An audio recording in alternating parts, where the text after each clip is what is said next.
एक दफा बबलू, जो एक प्यारा और मासूम सा हाथी था, जंगल में अकेला घूम रहा था। उसके नन्हे दिल में उदासी छाई हुई थी, क्योंकि उसे लगता था कि उसका कोई दोस्त नहीं है। वो सूरज के ढलते रंग और हवा में सहरंगेज खुशबू को महसूस कर रहा था, मगर उसके चेहरे पर मुस्कुराहट की कमी थी। अचानक एक बड़ा और रंगीन गुब्बारा, जिसका नाम रंगू था, हवा में उड़ता हुआ नजर आया। वो गुब्बारा बिल्कुल जादू की तरह लग रहा था, रंगीन, चमकता हुआ और अपने रंग से रोशनी फैलाता। रंगू धीरे से बबलू के करीब जमीन पर उतरा। बबलू हैरत से अपनी बड़ी बड़ी आंखें फाड़कर देख रहा था। उसका दिल धक धक कर रहा था। क्या ये सच है? हेलो बबलू, रंगू ने प्यार भरी आवाज में कहा। तुम उदास क्यों हो? मैं तुम्हारा दोस्त बनने आया हूँ। बबलू का दिल खुशी से भर गया। सच? उसने पूछा। उसकी आवाज खुशी के साथ भर गई। रंगू मुस्कुरा दिया।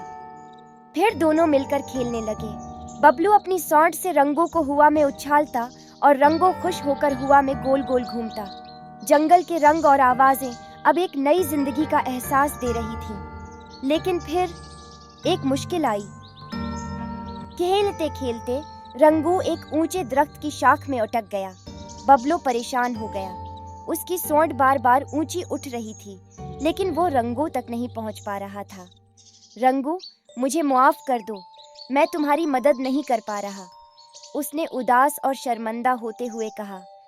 तभी एक छोटी सी चिड़िया, जो करीब ही थी, उनकी परेशानी देखकर वहां आ गई। बबलू, फिक्र मत करो, उसने प्यार से कहा, मैं तुम्हारी मदद करूंगी। वो चिड़िया उड़ गई और अपनी चोंच से उस शाख के धागे को काट दिया जहां रंगू फंसा था। रंगू आजाद हो गया। वो हवा में उछलता हुआ सीधा बबलू के पास आ गया। बबलू की आंखों में खुशी के आंसू आ गए। शुक्रिया चिड़िया, उसने इज्जत और प्यार से कहा, तुमने मुझे और रंगू को बचा लिया। फिर बबलू, रंगू और चिड़िया तीनों अच्छे दोस्त बन गए।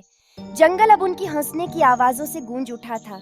वो मिलकर मजे से वक्त गुजारते और बबलू ने अपनी उदासी हमेशा के लिए भुला दी।